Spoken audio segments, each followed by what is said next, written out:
ಇಂದು ತೃತೀಯ ಭಾಷೆ ಹಿಂದಿಯ ಮತ್ತೊಂದು ಮಾದರಿ ಪ್ರಶ್ನೆ ಪತ್ರಿಕೆಯನ್ನು ನೋಡಿ ಅದಕ್ಕೆ ಉತ್ತರಿಸೋಣ. 81ನೇ ಪ್ರಶ್ನೆ ನೋಡಿ.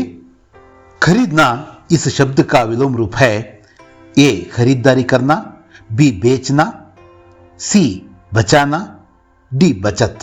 ಖರೀದ್ನಾ ಕೊಳ್ಳುವುದು, ಮಾರುವುದು ಅಂದರೆ ಬೇಚನಾ, बी बेचना सही उत्तर है. 82ನೇ ಪ್ರಶ್ನೆ. निम्नलिखित में से स्त्रीलिंग शब्द है भाई, बेटा, बहन, बालक. ಇಲ್ಲಿರುವ 4 ವರ್ಡ್ಗಳಲ್ಲಿ ಸ್ತ್ರೀಲಿಂಗ ಶಬ್ದ ಯಾವುದು ಅಂತ ಕೇಳಿದ್ದಾರೆ. ಬಹನ್ ಅಂದರೆ ಸಹೋದರಿ, ಸರಿಯಾದ ಉತ್ತರ. 83ನೇ ಪ್ರಶ್ನೆ. हंसना शब्द का प्रथम प्रेरणार्थक क्रिया रूप है ए हंसाना, बी हंस, सी हंसवाना, डी हासाना. ಯಾವುದು ಇದರಲ್ಲಿ? ಎ ಹಸಾನ ಸರಿಯಾದ ಉತ್ತರ. 84ನೇ ಪ್ರಶ್ನೆ. स्वागत शब्द में संधि है ए दीर्घ संधि, बी गुण संधि, सी विसर्ग संधि, डी एन संधि. ಯಾವ ಸಂಧಿ ಇಲ್ಲಿದೆ? ಸು ಪ್ಲಸ್ ಆಗತ್ ಸ್ವಾಗತ್, ಹಾಗಾಗಿ ಎನ್ ಸಂಧಿ ಸರಿಯಾದ ಉತ್ತರ. 85ನೇ ಪ್ರಶ್ನೆ. दाल रोटी शब्द में समास है दाल और रोटी. ಯಾವ ಸಮಾಸ? ದ್ವಂದ್ವ ಸಮಾಸ. भारत डैश राजधानी दिल्ली है वाक्य के लिए उपयुक्त कारक है. ಯಾವ ಕಾರಕ ಅಲ್ಲಿ ಬಳಕೆಯಾಗಿದೆ ಅನ್ನೋದನ್ನು ಬರೆಯಬೇಕು. ಭಾರತ್ ಕಿ ರಾಜಧಾನಿ ದಿಲ್ಲಿ ಹೈ, ಹಾಗಾಗಿ ಎ ಸರಿಯಾದ ಉತ್ತರ. आपका नाम क्या है वाक्य में प्रयुक्त विराम चिन्ह है. आपका नाम क्या है ತಮ್ಮ ಹೆಸರೇನು. ಸಿ ಪ್ರಶ್ನವಾಚಕ ಸಹಿ ಉತ್ತರ है. ಪ್ರಶ್ನವಾಚಕ ಚಿಹ್ನೆ ಇದೆ ಅಲ್ವಾ ಇಲ್ಲಿ, ಹಾಗಾಗಿ ಇದು ಸರಿಯಾದ ಉತ್ತರ. ಪತ್ರ में छोटों को संबोधित करते हैं. ಪತ್ರದಲ್ಲಿ ಚಿಕ್ಕವರಿಗೆ ನಾವು ಏನಂತ ಸಂಬೋಧಿಸ್ತೀವಿ? ಎ ಪೂಜ್ಯ, ಬಿ ಪ್ರಿಯ, ಸಿ ಮಾನ್ಯವರು, ಡಿ श्रीमान. बी प्रिय सही उत्तर होगा. 89ನೇ ಪ್ರಶ್ನೆ. भारत माँ के एक हाथ में है ए किताब, बी फूल, सी पताका, डी वीणा. सी पताका सही उत्तर है. स्वाद में सेब किससे बढ़कर नहीं है? ए संतरा, बी आम, सी नींबू, डी मूंगफली. बी आम माविನ ಹಣ್ಣು. गिलहरियों की जीवनावधि सामान्यतया कितनी होती है? 1 वर्ष, 4 वर्ष, 3 वर्ष, 2 ವರ್ಷ. ಅಂದರೆ ಅಳಿಲಿನ ಜೀವಿತಾವಧಿ, ಅದರ ಆಯುಷು ಎಷ್ಟು ಸಾಮಾನ್ಯವಾಗಿ ಅಂತ ಕೇಳಿದರೆ 2 ವರ್ಷ, 2 ವರ್ಷ. नर किन किन को एक समान लांग सकता है? ಅಭಿನವ ಮನುಷ್ಯದ ಪ್ರಶ್ನೆ ಇದು. ಎ ಸರಿತ್, ಗಿರಿ, ಸಿಂಧು, ನದಿ, ಪರ್ವತ, ಸಾಗರ ಇವನ್ನೆಲ್ಲ ಸಮಾನವಾಗಿ ಏಕ ಸಮಾನವಾಗಿ ಆತ ಹಾರಬಲ್ಲ. ಬಸಂತ್ ಕೆ ಘರ್ ಡಾಕ್ಟರ್ को कौन ले आता है? ಬಸಂತನ ಮನೆಗೆ ಡಾಕ್ಟರ್ನ ಕರ್ಕೊಂಡು ಬಂದಿದ್ದು ಯಾರು? ಪ್ರತಾಪ್ ನೇ, ರಾಜ್ಕಿಶೋರ್ ನೇ, ರಾಜ್ಕಿಶೋರ್ ಕೆ ನೌಕರ್ ನೇ, ಬಸಂತ್ ಖುದ್ ನೇ. ರಾಜ್ಕಿಶೋರ್ ಅವರ ನೌಕರ ಅಮರ್ ಸಿಂಗ್ ಅಂತ ಏನು ಹೆಸರು, ಆತ ಕರ್ಕೊಂಡು ಬಂದಿದ್ದು. ಸಿ ರಾಜ್ಕಿಶೋರ್ ಕೆ ನೌಕರ್ ನೇ. 94ನೇ ಪ್ರಶ್ನೆ. ತುಳಸಿದಾಸ್ ಜಿ ಘಟ್ में प्राण रहने तक किसे न छोड़ने को कहते हैं? ತುಳಸಿದಾಸ್ ಜಿ ಅವರು ನಮ್ಮ ಶರೀರದಲ್ಲಿ, ಘಟ್ ಅಂದರೆ ಶರೀರ, ಪ್ರಾಣ ಇರೋವರೆಗೂ ಯಾವುದನ್ನು ನೀನು ಬಿಡಲೇಬಾರದು ಅಂತ ಹೇಳಿದ್ದಾರೆ. ಎ ಸಮಾನತಾ, ದಯಾ, ಸತ್ಯ, ವಿವೇಕ್. ಈ ಪದ್ಯದಲ್ಲಿ ದಯೆ ಬಗ್ಗೆ ಮಾತಾಡಿದ್ದಾರೆ. बी दया सही उत्तर है. आज का युग है इंटरनेट युग, इलेक्ट्रिक युग, ಬಾಹ್ಯಾಕಾಶ ಯುಗ್, ಲ್ಯಾಂಡ್ ಫೋನ್ ಯುಗ್. ಪಾಠದ ಪ್ರಕಾರ ಇಂದಿನ ದಿನಮಾನಗಳು ಇಂಟರ್ನೆಟ್ ಯುಗ, ಅದನ್ನೇ ಬರೀಬೇಕು. लेखक परसाई जी कमरा छोड़कर जाने का निर्णय क्यों लिया? उन्हें गांव जाना था, चोरी से तंग आकर कार्यक्रम का अंत हुआ, दूसरे सम्मेलन में जाने के लिए. ಲೇಖಕರಾದಂತಹ ಹರಿಶಂಕರ್ ಪ್ರಸಾದ್ ಜಿ ಅವರು ಆ ರೂಮನ್ನು ಬಿಟ್ಟು, ಆ ಲಾಡ್ಜನ್ನು ಬಿಟ್ಟು ಅಲ್ಲಿಂದ ಹೊರಡಬೇಕು ಅಂತ ಬಯಸಿದ್ರು. ಯಾಕೆ ಅನ್ನೋದು ಪ್ರಶ್ನೆ. ಯಾಕಂದರೆ ಅಲ್ಲಾಗ್ತಕ್ಕಂತಹ ಕಳ್ಳತನಗಳಿಂದ ಅವರೇನಾಗಿದ್ರು, ಬೇಸರಗೊಂಡಿದ್ರು. ಚೋರಿ ಸೆ ತಂಗ್ ಆಕರ್. बहाने बनाने का प्रमुख कारण है होशियारी, समय का ना होना, काम का ना होना, ಆಲಸ್ಯ. ನೆಪ ಹೂಡುವುದಕ್ಕೆ ಪ್ರಮುಖ ಕಾರಣ ಆಲಸ್ಯ, ನಮ್ಮಲ್ಲಿರ್ತಕ್ಕಂತಹ ಸೋಮಾರಿತನ. बिछेंद्र ने निश्चय किया पर्वतारोहण करने का, अच्छी तैराक बनने का, अच्छी एथलेटिक बनने का, इनमें से कोई नहीं. ಏನನ್ನ ನಿರ್ಣಯ ಮಾಡಿಕೊಂಡ್ರು ಬಿಚೇಂದ್ರ ಪಾಲ್ ಅವರು? ಪರ್ವತಾರೋಹಣ ಕರ್ನೆ ಕಾ, ನಾನು ಕೂಡ ಅಣ್ಣನ ರೀತಿಯಲ್ಲಿ ಪರ್ವತಾರೋಹಿ ಆಗಬೇಕು ಅಂತ ಅವರು ಬಯಸಿದರು. 99ನೇ ಪ್ರಶ್ನೆ. बालकृष्ण नाराज हैं गोपिकाओं से, भाई बालकृष्ण से, माता यशोदा से, पिता नंद से. ಬಾಲಕೃಷ್ಣ ಅವರು ಬೇಸರಗೊಂಡಿರೋದು ಅಂದರೆ ಮುನಿಸ್ಕೊಂಡಿರೋದು ಯಾರ ಮೇಲೆ? ಮಾತಾ ಯಶೋದಾ ಸೆ. ತುಂಗಭದ್ರಾ ನದಿ इन राज्यों में से बहती है. ತುಂಗಭದ್ರಾ ನದಿಯು ಈ ರಾಜ್ಯಗಳಲ್ಲಿ ಹರಿಯುತ್ತೆ. ಕರ್ನಾಟಕ ತಮಿಳುನಾಡು, ಕರ್ನಾಟಕ ಮಹಾರಾಷ್ಟ್ರ, ಕರ್ನಾಟಕ ಆಂಧ್ರ ಪ್ರದೇಶ, ಕರ್ನಾಟಕ ಕೇರಳ. ಸರಿಯಾದ ಉತ್ತರ ಸಿ, कर्नाटक और आंध्र प्रदेश. संघर्ष का मैदान छोड़कर डैश कविता की पंक्ति पूर्ण कीजिए. मत भागो तुम, नींद चैन को त्यागो तुम, इसे स्वीकार करो, देखो और सुधार करो. ಪದ್ಯದ ಮುಂದಿನ ಭಾಗ ನಿಮಗೆ ಗೊತ್ತಿದೆ. ये मत भागो तुम. जग का रूप बदलने के लिए कवि किसे निवेदन करते हैं?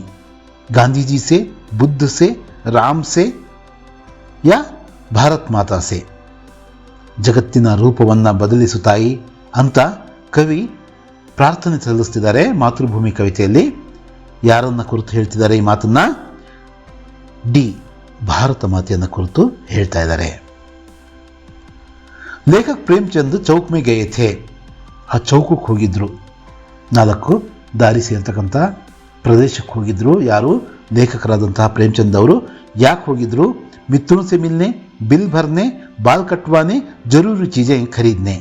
ಜರೂರಿ ಚೀಜೆ ಖರೀದನೆ, ಅವಶ್ಯಕ ವಸ್ತುಗಳನ್ನು ಕೊಂಡುಕೊಳ್ಳೋದಕ್ಕೋಸ್ಕರ ಅವರು ಅಲ್ಲಿಗೆ ಹೋಗಿದ್ರು. लेखिका ने गिल्लू के घावों पर क्या लगाया? ಲೇಖಕಿ ಮಹಾದೇವಿ ವರ್ಮಾ ಅವರು ಗಾಯಗೊಂಡಂತಹ ಅಳಿಲಿನ ಮರಿಗೆ ಆ ಗಾಯಗಳಿಗೆ ಏನನ್ನ ಲೇಪಿಸಿದ್ರು, ಏನನ್ನ ಹಚ್ಚಿದ್ರು? ಸೋಂಜೂಹಿ ಕಿ ಪತ್ತಿಯಾ, ಕಾಟನ್ ಕಿ ಪಟ್ಟಿ, ಪೆನ್ಸಿಲಿನ್ ಕಾ ಮರ್ಹಮ್, ಹಲ್ದಿ. ಸಿ, ಪೆನ್ಸಿಲಿನ್ ಕಾ ಮರ್ಹಮ್. ಪೆನ್ಸಿಲಿನ್ನ ಔಷಧಿಯನ್ನು ಅವರು ಹಚ್ಚಿದ್ರು. 105ನೇ ಪ್ರಶ್ನೆ ನೋಡೋಣ. आज की दुनिया कैसी है? असुंदर है, चैतन्यपूर्ण है, विचित्र और नवीन है, पुरातन तथा सांप्रदायिक है. कैसी है आज की दुनिया? विचित्र और नवीन है. ಅಭಿನವ ಮನುಷ್ಯ ಪದ್ಯದ ಪ್ರಶ್ನೆ ಇದು. ಇವತ್ತಿನ ಪ್ರಪಂಚ ಹೇಗಿದೆ ಅಂದರೆ, ಕವಿ ರಾಮಧಾರಿ ಸಿಂಗ್ ದಿನಕರ್ಜಿಯವರ ಪ್ರಕಾರ ವಿಚಿತ್ರವಾಗಿದೆ, ಅಷ್ಟೇ ನವೀನವಾಗಿ ಕೂಡ ಇದೆ, ಹೊಸದಾಗಿ ಕೂಡ ಇದೆ ಅಂತ ಅವರು ಹೇಳಿದ್ದಾರೆ. ರಾಮೇಶ್ವರಂ ಮೇ ಅಖಬಾರೋಂ ಕೆ ವಿತರಕ್ ಥೇ ಅಹಮದ್ ಜಲಾಲುದ್ದೀನ್, ಜೈನುಲಾಬ್ದೀನ್, ರಾಮಾನಂದ ಶಾಸ್ತ್ರಿ, ಶಂಸುದ್ದೀನ್. ರಾಮೇಶ್ವರಂನಲ್ಲಿ ಪತ್ರಿಕೆಗಳ ವಿತರಕರಾಗಿದ್ದರು. ಯಾರು? ಡಿ, ಶಂಸುದ್ದೀನ್ ಅವರು. बसंत और प्रताप कहाँ रहते थे? राजकिशोर के घर में, अमर सिंह के घर में, भीकू अहीर के घर में, ಕಿಶನ್ಗಂಜ್ ಮೇ. ಬಸಂತ್ ಮತ್ತು ಪ್ರತಾಪ್ ಅವರು ಎಲ್ಲಿರ್ತಾ ಇದ್ರು, ಎಲ್ಲಿ ವಾಸವಾಗಿದ್ರು? ಭೀಕು ಅಹಿರನ ಮನೆಯಲ್ಲಿ ಅವರು ವಾಸವಾಗಿದ್ರು. ಸಿ, ಭೀಕು ಅಹಿರ್ के घर में. तुलसीदास जी के अनुसार मानव की आंतरिक और बाह्य की ಶುದ್ಧಿ ಹೋತಿ ಹೇ. ತುಳಸಿದಾಸ್ ಜಿ ಅವರ ಪ್ರಕಾರ ಮನುಷ್ಯನ ಆಂತರಿಕ ಹಾಗೂ ಬಾಹ್ಯ ಶುದ್ಧಿ ಆಗೋದು ಹೇಗೆ ಅಂದರೆ, ಎ ರಾಮ್ ನಾಮ್ ಜಪನೆ ಸೆ, ಬಿ ದೀಪ್ ಜಲಾನೆ ಸೆ, ಸಿ ದಯಾಲು ಬನ್ನೆ ಸೆ, ಡಿ ಸತ್ಯವ್ರತಿ ಬನ್ನೆ ಸೆ. ಎ ರಾಮ್ ನಾಮ್ ಜಪನೆ ಸೆ. ರಾಮನಾಮವನ್ನು ಜಪಿಸುವುದರಿಂದ ಮಾನವನ ಆಂತರಿಕ ಹಾಗೂ ಬಾಹ್ಯ ಶುದ್ಧಿ ಆಗುತ್ತೆ ಅಂತ ಶ್ರೀ ತುಳಸಿದಾಸ್ ಜಿ ಅವರು ಹೇಳಿದ್ದಾರೆ. सोशल नेटवर्किंग एक ऐसी खोज है, भ्रांतिकारी, क्रांतिकारी, शांतिकारी, उपर्युक्त सभी. सोशल नेटवर्किंगು ಈ ಬಗೆಯ ಒಂದು ಸಂಶೋಧನೆ. ಖೋಜ್ ಅಂದರೆ ಸಂಶೋಧನೆ. ಯಾವುದು ಉತ್ತರ? ಬಿ, ಕ್ರಾಂತಿಕಾರಕವಾದಂಥ ಒಂದು ಸಂಶೋಧನೆ. 110ನೇ ಪ್ರಶ್ನೆ, परसाई जी की चप्पलें किसने पहनी थी? एक ईमानदार डेलीगेट ने, स्वागत समिति के मंत्री ने, सम्मेलन के कार्यकर्ता ने, सम्मेलन के आयोजकों ने. ಒಬ್ಬ ಪ್ರಾಮಾಣಿಕ ಅತಿಥಿಯವರು ಅವರ ಚಪ್ಪಲಿಯನ್ನು ಹಾಕ್ಕೊಂಡಿದ್ರು. ಅದನ್ನೇ ನಾವು ಬರೀಬೇಕು. ಏಕ್ ಇಮಾನ್ದಾರ್ डेलीगेट ने. समय के खोने से क्या होता है? ಆನಂದ್, ಉನ್ನತಿ, ಸಮೃದ್ಧಿ, ಪಚ್ತಾವ. ಸಮಯವನ್ನು ನಾವು ಹೀಗೆ ಹೋಗೋದಕ್ಕೆ ಬಿಟ್ಟರೆ ನಮಗೆ ನಂತರ ಉಳಿಯೋದೇನೋ ಪಶ್ಚಾತ್ತಾಪ ಉಳಿಯುತ್ತೆ. बिचेंद्र ने MA तथा BEd की शिक्षा प्राप्त की. अंग्रेजी में, हिंदी में, संस्कृत में, फारसी में. ಬಿಚೇಂದ್ರ ಪಾಲ್ ಅವರು MA ಹಾಗೂ BEdನ ಶಿಕ್ಷಣವನ್ನು ಪಡ್ಕೊಂಡಿದ್ದಾರೆ. ಯಾವ ಭಾಷೆಯಲ್ಲಿ? ಸಿ, ಸಂಸ್ಕೃತ ಭಾಷೆಯಲ್ಲಿ ಅವರು MA ಮತ್ತು BEd ಪದವಿಯನ್ನು ಗಳಿಸಿದ್ದಾರೆ. माँ यशोदा सिर्फ मारना सीखी थी. बालकृष्ण को, बलभद्र को, बलराम को, ग्वाल मित्रों को. ಬಾಲಕೃಷ್ಣನ ಪ್ರಕಾರ ತಾಯಿ ಯಶೋದೆ ಯಾರನ್ನು ಹೊಡಿತಾ ಇದ್ರು ಅಂದರೆ ಎ, बालकृष्ण को. श्रावण बेलगोल की गोमटेश्वर मूर्ति का निर्माण इन्होंने कराया था. दीवान पूर्णಯ್ಯ, ಮಿರ್ಜಾ ಇಸ್ಮಾಯಿಲ್, ಶ್ರೀ ವೀರೇಂದ್ರ ಹೆಗ್ಡೆ, ಚಾವುಂಡರಾಯ್. ಯಾರು ಅದರ ನಿರ್ಮಾಣವನ್ನು ಮಾಡಿರ್ತಕ್ಕಂಥ ಮಹಾನುಭಾವರು? ಡಿ, ಚಾವುಂಡರಾಯರವರು. 115ನೇ ಪ್ರಶ್ನೆ, ಕನ್ನಡ ಭಾಷಾ के प्रथम राष्ट्र कवि की उपाधि से अलंकृत साहित्यकार हैं. ಕನ್ನಡ ಭಾಷೆಯ ಪ್ರಥಮ ರಾಷ್ಟ್ರ ಕವಿಗಳು ಇವರು. ಆ ಪದವಿಯಿಂದ ಅಲಂಕೃತಗೊಂಡಂತಹ ಸಾಹಿತಿಗಳ ಹೆಸರನ್ನು ನಾವು ಬರೀಬೇಕು. ಗೋವಿಂದ ಪೈ, ಕುವೆಂಪು, UR ಅನಂತಮೂರ್ತಿ, ಗಿರೀಶ್ ಕಾರ್ನಾಡ್. ಎ, ಗೋವಿಂದ ಪೈ ಸರಿಯಾದ ಉತ್ತರ. 116ನೇ ಪ್ರಶ್ನೆ, जैनुलाब्दीन ने कौन सा काम शुरू किया? लकड़ी से कुर्सियां बनाने का, लकड़ी से मेज बनाने का, लकड़ी की नौकाएं बनाने का. डी, इनमें से कोई नहीं. ಜೈನುಲಾಬ್ದೀನ್ ಅವರು ಒಂದು ಹೊಸ ಕೆಲಸವನ್ನು ಶುರು ಮಾಡ್ತಾರೆ ಜಲಾಲುದ್ದೀನ್ ಅವರ ಜೊತೆ ಸೇರಿಕೊಂಡು. ಯಾವ ಕೆಲಸ ಅದು? ಲಕಡಿಯನ್ನು ಬಳಸಿ ನೌಕೆಗಳನ್ನು ತಯಾರಿಸ್ತಕ್ಕಂತಹ ಕೆಲಸ. ಅದನ್ನು ನಾವು ಬರೀಬೇಕು. ಸಿ, ಲಕಡಿ ಕಿ ನೌಕಾಯೆ ಬನಾನೆ ಕಾ ಕಾಮ್. 117ನೇ ಪ್ರಶ್ನೆ, ಬಲರಾಮ್ ಕೆ ಅನುಸಾರ ಕಿಸೆ ಮೋಲ್ ಲಿಯಾ ಗಯಾ ಹೈ? ಬಲರಾಮ್ನ ಪ್ರಕಾರ ಕೊಂಡ್ಕೊಂಡಿರೋದು ಯಾರಿಗೆ? ನಂದಕೋ, ಗೋಪಿಕಾಕೋ, ಯಶೋದಾಕೋ, ಕೃಷ್ಣಕೋ. ಡಿ, ಕೃಷ್ಣಕೋ ಸಹಿ ಉತ್ತರ है. पाप का मूल क्या है? स्वाभिमान, अंधकार, अभिमान, अज्ञान.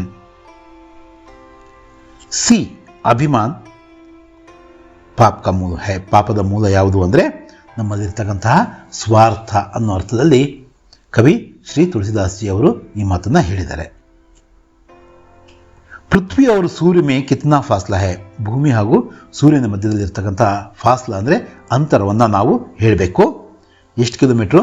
A, 11 crore kilometre, B, 12 crore kilometre, C, 15 crore kilometre, D, 18 crore kilometre. ಎಷ್ಟು? 15 ಕೋಟಿ ಕಿಲೋಮೀಟರ್ಗಳಷ್ಟು ಅಂತರ ಇದೆ ಭೂಮಿ ಹಾಗೂ ಸೂರ್ಯನ ಮಧ್ಯೆ. ಅದನ್ನು ನಾವು ಬರೀಬೇಕು.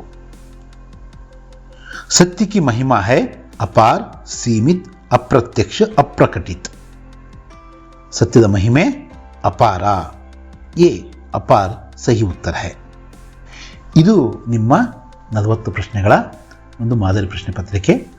ಕರ್ನಾಟಕ ಪ್ರೌಢಶಿಕ್ಷಣ ಪರೀಕ್ಷಾ ಮಂಡಳಿ ಪ್ರಕಟಿಸಿರುವ ಮಾದರಿ ಪ್ರಶ್ನೆ ಪತ್ರಿಕೆಯನ್ನು ನಾವು ಮೊದಲಿಗೆ ಬಿಡಿಸಿದ್ವಿ. ಅದನ್ನು ಹೊರತುಪಡಿಸಿ ನಮ್ಮ ಹಿಂದಿ ಕ್ಲಾಸ್ನಲ್ಲಿ ಇದು 3ನೇ ಮಾದರಿ ಪ್ರಶ್ನೆ ಪತ್ರಿಕೆ. ಇವೆಲ್ಲವನ್ನು ನೋಡಿಕೊಂಡು ಮತ್ತು ಪ್ರಶ್ನೆಗಳನ್ನೆಲ್ಲ ನೀವು ಸರಿಯಾಗಿ ಉತ್ತರ ಕಂಡುಹಿಡ್ಕೊಂಡು ಚೆನ್ನಾಗಿ ಓದಿದರೆ ತುಂಬ ಈಸಿಯಾಗಿ ಸರಳವಾಗಿ ಈ ಒಂದು ಪ್ರಶ್ನೆ ಪತ್ರಿಕೆಯನ್ನು ನೀವು ಬಿಡಿಸಬಹುದು. 22ನೇ ತಾರೀಕಿಗೆ. ಹಿಂದಿ ಅಷ್ಟೇ ಅಲ್ಲ, 6 ಪತ್ರಿಕೆಗಳನ್ನು ನೀವು ತುಂಬ ಚೆನ್ನಾಗಿ ಬರೀತೀರಾ. ಒಳ್ಳೆಯದಾಗಲಿ. ಧನ್ಯವಾದಗಳು. ಜೈ ಹಿಂದ್.